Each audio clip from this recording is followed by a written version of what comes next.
Hey Psych students, welcome to Chapter 7, Thinking, Intelligence, and Language. So we're at one of those chapters where it can go one way or another as far as your interest level.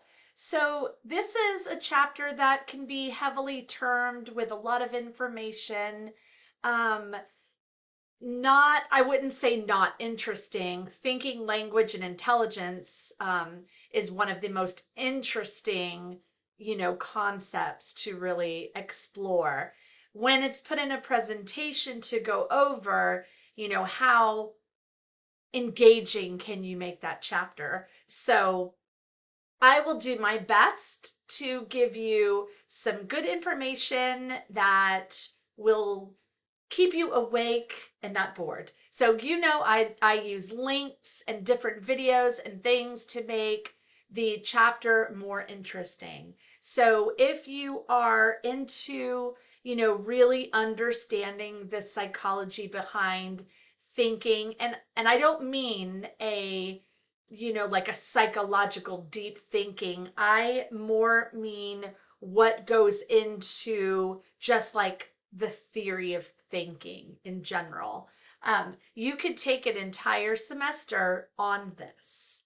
And as we go through, you'll know if this is for you. It's a very scientific based type of chapter. So, of course, we start with the newer, updated uh, videos study hall. Can you measure intelligence? Then we have the older ones, crash courses. We've got controversy of intelligence and brains versus bias. So I highly recommend checking out all three videos. They're not long at all. All right, so this chapter covers the cognitive revolutions, thinking, intelligence, and language. And of course, some of these areas I'm just going to skip on through, but I'm going to highlight the important, aspects of it. Okay, so we have right here John von Neumann. When we're looking at the cognitive revolution, he's kind of a big deal in this. So, cognition, just as the general term, is how information is processed and manipulated when remembering, thinking, and knowing. So when we think of cognition, we think of thinking. That's what cognition is, their thoughts. So John von Neumann developed the first modern computer. So fun little fact. He gave much insight into how the human mind works because much like a computer, our systems are they're very complex, right? Like a computer, there's a lot of black and white, there's some gray, but comparatively to a computer, we can see some similarities in that type of system. So in the 50s, in the 1950s, psychology resumes focus on the mind and mental processes. Before it was just the mind, then we kind of segued into mental processes as well. Computers is analogy for the mind and brain when we look at it like that. So um, we are now in a very big area of AI, to the point that I was watching a video, a funny video of, there were these elderly people and there's this girl and she's talking and they're being really funny and silly. And I know that, some of the things like there's graphics put in. So I know that's not real. But the people, they looked, the wrinkles and the way they spoke and everything was verbatim and there was no lagging. And I sent it to my daughter and she messaged me and she said, Mom, you realize those aren't real people. And I was like, what? I'm not an idiot, but I was just like, no, these are real people. And she said, no, this is AI. And then she explained it to me and I just said, I've been deep diving into AI and it's just like, wow. So this is a direction that we are heading in. All right, so there's an interesting discussion on the next page. This is just kind of showing computer information flow, input, output. I need to fix that lettering. I'm going to skip through this though. All right, so concept. So thinking as a concept, mental categories used to group objects, events, and characteristics. So that's kind of like how we utilize this idea of thinking. So in doing that, it does allow us to generalize. It allows us to associate experiences and objects and aid in memory making, to make things more efficient and run more smoothly, and to provide clues about how to react to a particular object or experience. So, example, a lime might be seen as a green lemon, right? It's all perception, it's all conceptual, it's all kind of how you see it, how you learn it, how you experience it. Elvis may be seen as a 60s Brad Pitt with a guitar and swinging hips. So, how we think about things, that's why the pictures are here. How we think about things have to do with how we basically conceptualize information.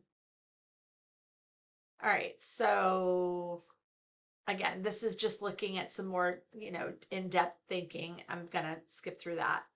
When we look at problem solving, there are steps in doing so. So we have to find and frame the problem, which essentially just means we have to recognize the problem. We have to recognize that one exists. Then we have to develop good problem solving strategies. So that we do that through sub goals, algorithms, and heuristics. So these are our steps in solving problems. And then we have to evaluate solutions. So what criteria might you have for your solution? So you have to evaluate all kinds of ideas that come in, things that might work, things that may not work that well, but things that we can kind of rework. So there are just, it's not just boom, boom, boom, like in that easy fashion. We have to really break things down. And then we have to rethink and redefine problems and solutions over time. So, in doing that, that's just like doing research. We add to research, we refine research, we come up with new things, we add to existing literature. So when we're problem solving, we're, what is the problem? Let's kind of break that down into some strategies. Let's look for those solutions, right? And knowing what a solution is. And then when we do that, we have to go back kind of and rethink and then redefine over time, over, history. So what could be some difficulties or errors that could arise at each step? So if you are, a problem solver and you're trying to solve something and you look at each step, what are some things that might be of difficulty when you're going step by step? That's something to think about. All right, here's an interesting, kind of obstacle to look at that's in your text. When we look at the idea of fixation, not being fixated, like on someone or something, but when we're looking at thinking, language, and intelligence, this is using a prior strategy only and failing to look at new perspective. When we become fixated, on an old way of thinking and not learning new, that we're not looking at something, a new perspective. So functional fixedness, that's fixated on usual functions and fail to solve a problem because you're fixated on the usual function of things. So you see something and you're like, well, that is like, say, a shoelace or a string like this. Shoelace is used to tie a shoe, right? But what other things can we use that for? So there is what's called the Myers-String problem. You can look that up. Using the pliers, there's pliers over here. This guy here has two strings on each end. How can I hold both strings? How can I get to both strings? So this is just, a strategy. So you have to know that, for example, your idea of pliers usage creates the idea of fixation as this is not its normal function. Pliers are used, right? It's a tool. They're used for tool related things, multiple things, but they're not used as a pendulum. So you have to be able to get out of that fixated mindset to say, oh, wait, if I create some weight on here, I can swing it and then I can grab them both at the same time. So that's kind of like looking at that concept. So another example is, maybe there's been a time where you didn't have a hammer and you needed to nail something in. I know I've used all kinds of things when I couldn't find a hammer. The example they give is, have you ever used a hammer, a shoe, to hammer a nail? That a boot, something. So if you've done that, you've overcome that issue. All right, here's some good little obstacles. I'm sure many have seen these obstacles. I've seen this one a lot. I've done this one. Here is the problem. Here's kind of how to show how the problem goes, starting here, where you have to this particular problem, the 9-dot problem, is you have to connect all the dots without lifting your pencil. How do you do that? I did it multiple times until I actually thought outside of the box. Then I solved it. So here are just some problems that you can look into and kind of, get kind of over it. But they're fun. Doing these outside of the box thinking. All right, so reasoning is mental activity of transforming information to reach conclusions.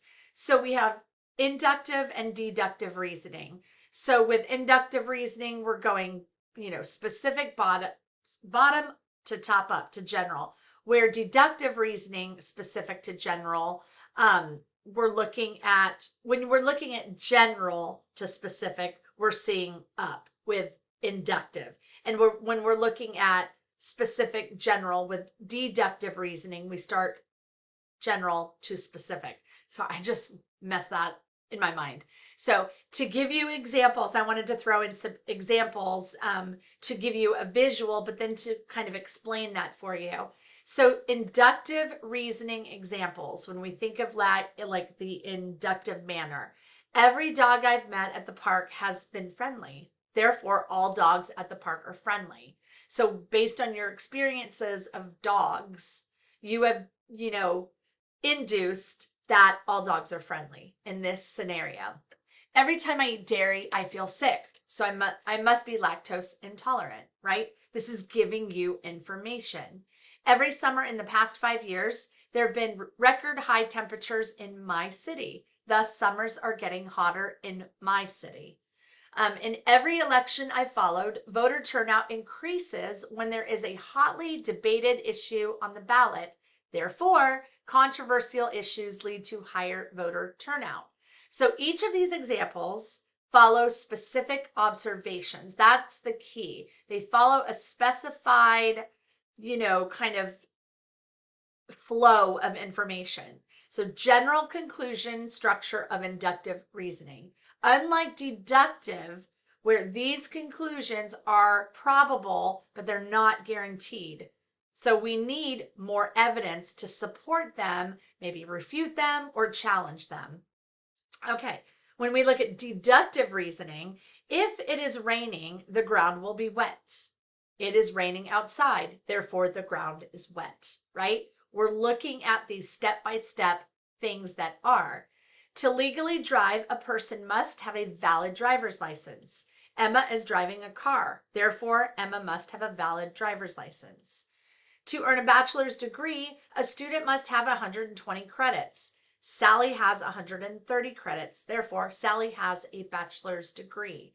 So each of those examples, right, they follow a general rule. There's a specific case, logical conclusion structure of deductive reasoning. So that kind of gives you the kind of breakdown of both to show you how they're different. All right, I just skipped that one. All right, so reasoning and decision making, we've got system one thinking. That is automatic. We just think it. And I like to give an example when I do that. So it's rapid, heuristic, intuitive.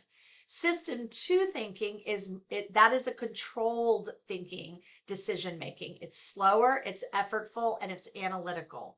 So if we're looking at the system one way, it's unconscious, an emotional response to situations and stimuli. This can be the form of absent-mindedly reading text on a billboard, knowing how to tie your shoelaces without a second thought, right? Because it's innate, you already know this, or instinctively hopping over a puddle on the sidewalk because you know if I step on the puddle, I'm going to splash, might get my pants or whatever wet. System 2 thinking, now we have to really slow down, really take control and think and analyze the situation. So, how our brains operate when solving more complicated problems. Example, System 2 thinking is used when looking for a friend in a crowd, parking your vehicle in a tight space, or determining the quality to value ratio of your takeout food. So now we're slowing it down the pace. We have to deduce and make more critical decisions. So that's the difference. Just think of it. One is just kind of it's just innate. It happens. Two, there's more effort and thought behind it.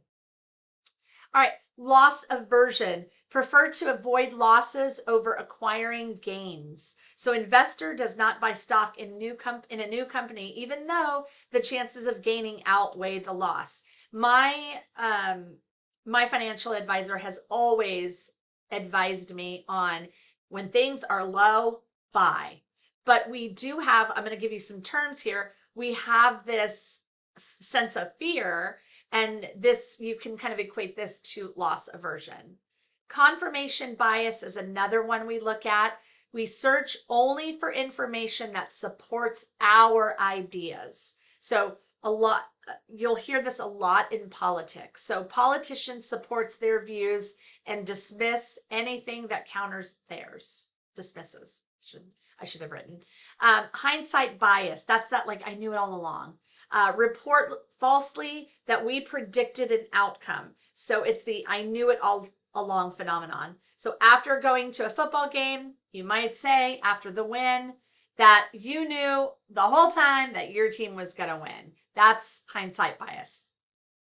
The availability heuristic, predict probability based on ease of recall. So after seeing reports about a plane crash, for example, someone might overestimate the likelihood of air travel accidents, even though statistically car accidents are far more common, right? And so many of these can be very fear-based. So we just have to recognize, okay, when I'm thinking and when I'm making decisions, am I looking at these kind of concepts? And then base rate neglect, ignore info about general principles. So investors might overreact to recent market trends, neglecting the long-term historical averages and overall market conditions. Again, I know when I had stocks and they dropped, certain ones dropped, your fear base is like self, get rid of blah blah blah. My advisor is like, nope, we sit, we wait, because we have to look at the long term, not the emotional aspect of what's happening in this moment. So I've learned a lot through my financial advisor about some of these decision making biases, because they are very black and white thinking, right? This isn't therapy. This is psychology now. And me as a therapist, right, on that end, I think in the gray. I think of a lot of the things, for my clients is, let's look at that, let's look at that. So it's more of a gray area where when we look at this chapter, this is very black and white. So these are some really good terms to know. And then the representative heuristic, so when we're making judgments, right, if you make a judgment based on stereotypes. So it's interesting because I know that a lot of people have heard of these terms, maybe at least a handful of them, and they don't really understand what they are. So I like to put context with that versus just saying, hey, here's just a little blip of it. So you might assume a person wearing a suit and tie is a lawyer, or whatever, a business person, whatever you might assume. Or that someone with tattoos and piercings is rebellious, right? Like, I have tattoos. I don't have piercings, just my ears, but I have 2 sleeves on my arm. So a person might think that I'm a rebel, that I'm uneducated, that, it's very interesting perception. And that is a representative heuristic. And it's very important not to really fall into these traps.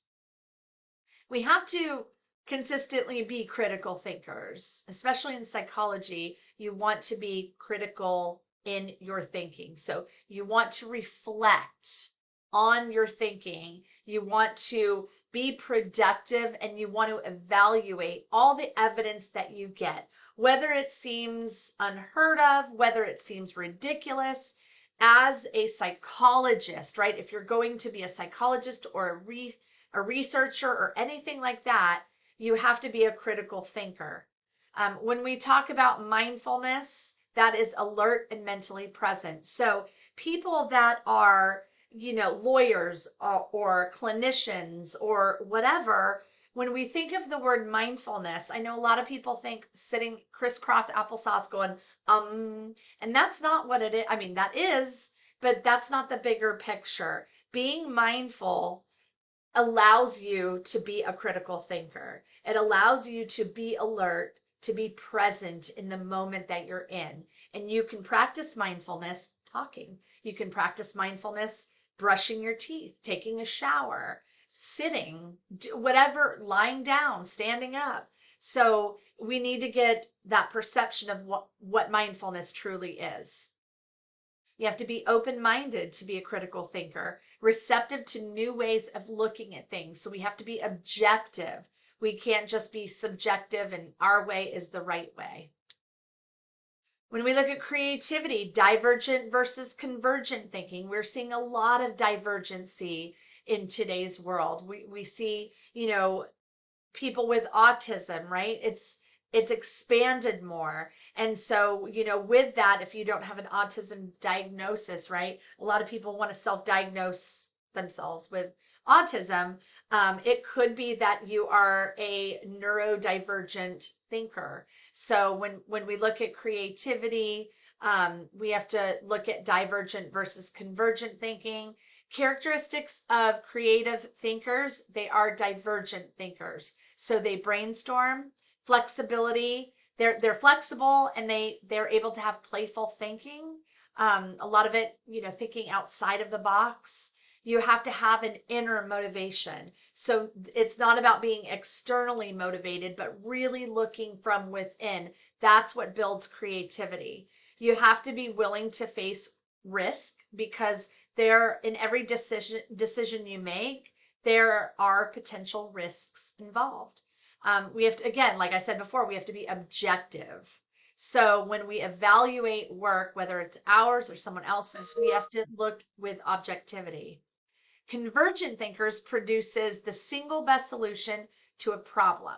Okay, so a single best solution to a problem. Those are your convergent thinkers. So it is best when a problem has only one right answer, when it's convergent thinking.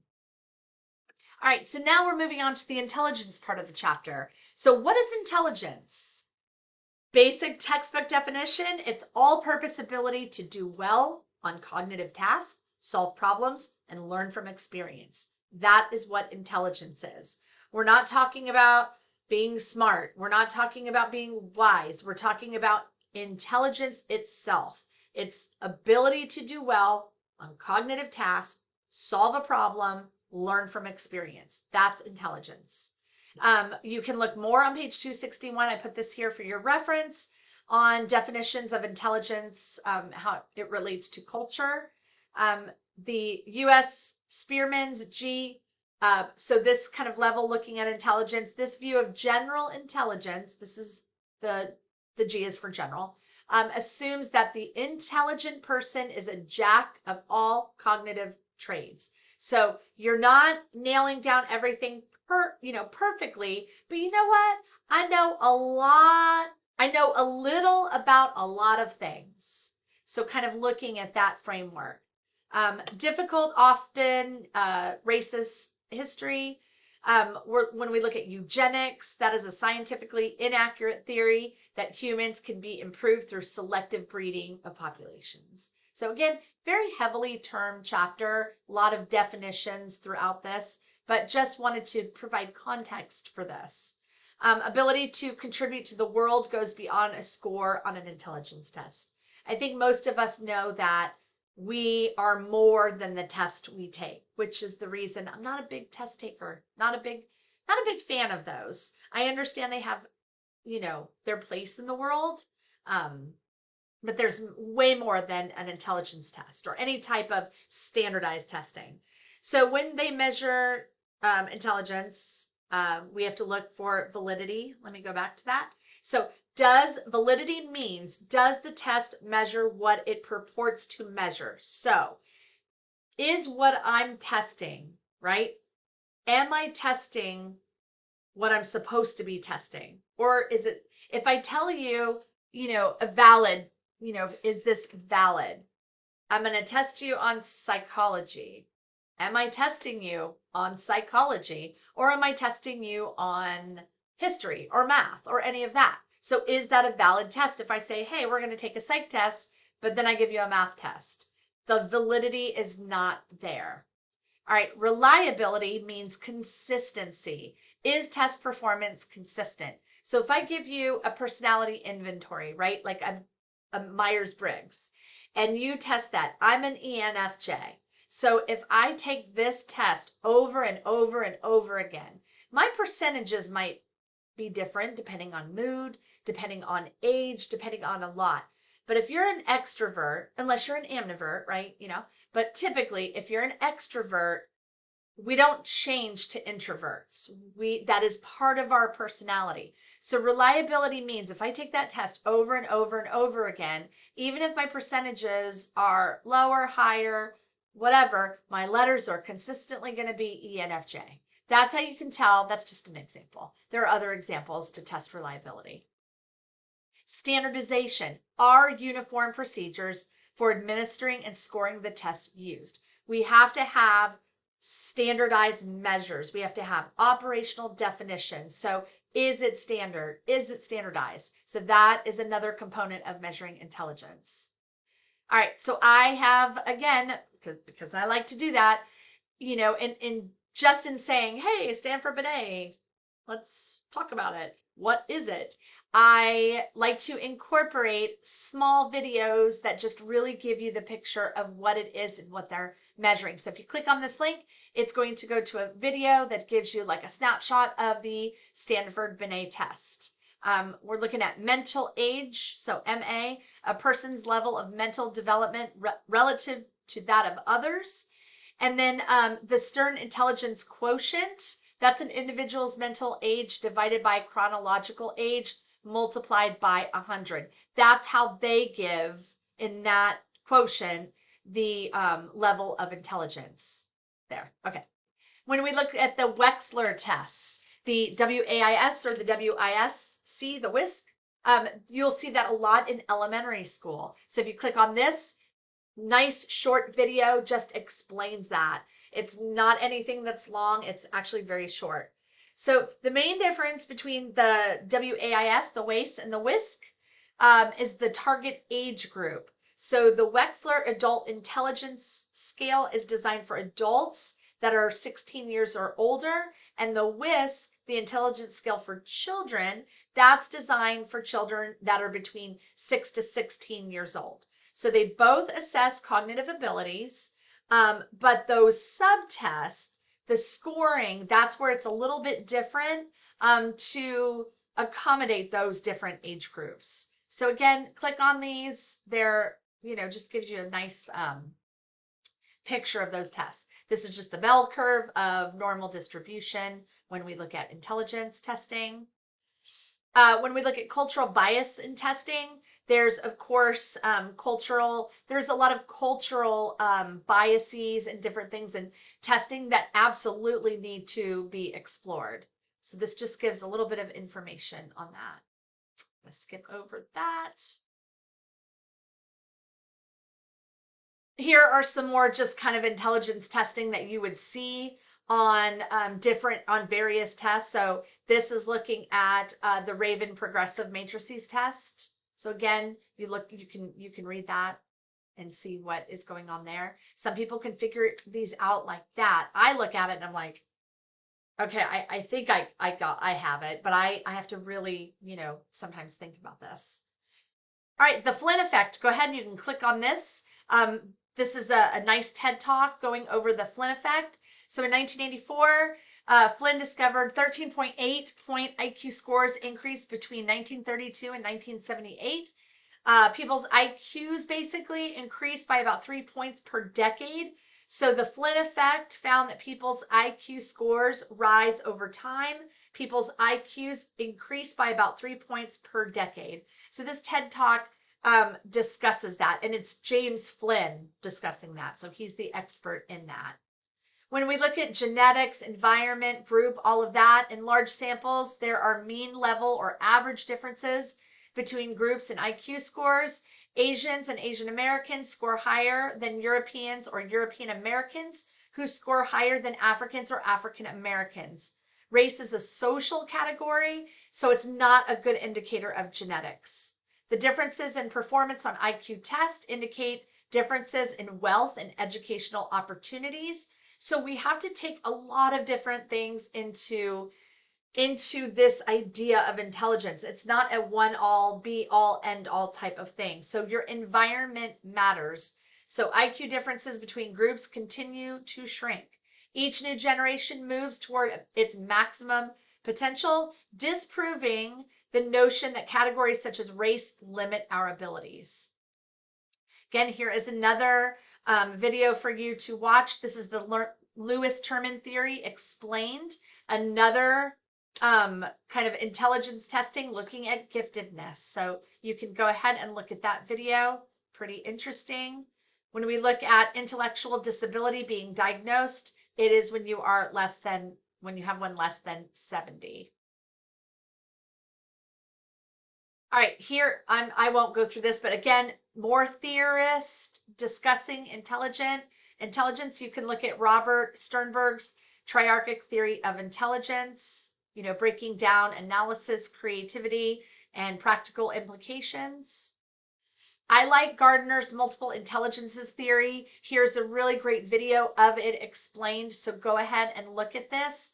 So Gardner's kind of frame of mind has these 8 forms of intelligences, and we don't fit into this just one box.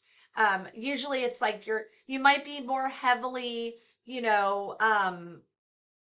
linguistic. You might be more heavily kinesthetic, like you have to do things. So I wanted to put this in as a nice reference visual as to what all of his intelligences are. So you've got linguistic, spatial, interpersonal, naturalist, musical, mathematical, bodily, kinesthetic, intrapersonal, and existentialist. So it kind of breaks down this for you, but go ahead and take a listen at this video. It's very interesting. All right, and then finally, language. This is a form of spoken, written, or signed communication based on system of symbols. That's textbook definition.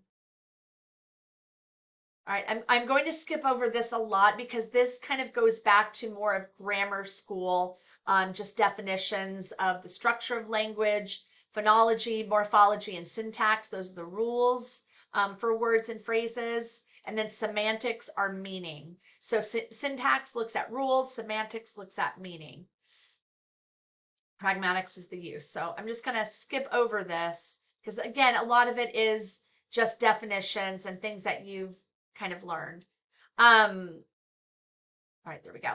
You can look at this role of language in cognition because that plays a huge role. Your book text touches on the Williams syndrome. I wanted to put information in here for you to understand what the role of cognition in language is per looking at this specific syndrome. Also, dyslexia. I know a lot of people have dyslexia, so I wanted to also put that in because that does relate to language and cognition. All right, when we look at when we look at anything that we discuss, the influence on language is nature nurture. You have your biological influences and you've got your environmental influences. So you've got those innate genetic components and you have your outside, environmental influences that affect your language. And you can look at this case in your textbook.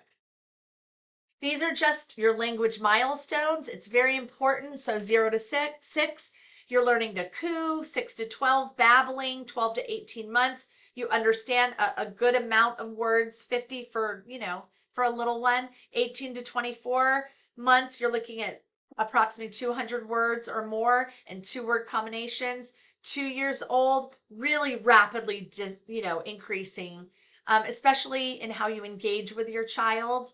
And then 3 to 4 years old, you're really starting to get those sentence structures. There's a lot of use of yes and no questions and a lot of the mainly why. Why is this? Why is that? They're so curious and they're learning. So these are some of the developmental milestones in language. And something that's very important, this age right here, or actually 5 to 6, vocabulary reaches an average of about 10,000 words, and you have that coordination of simple sentences.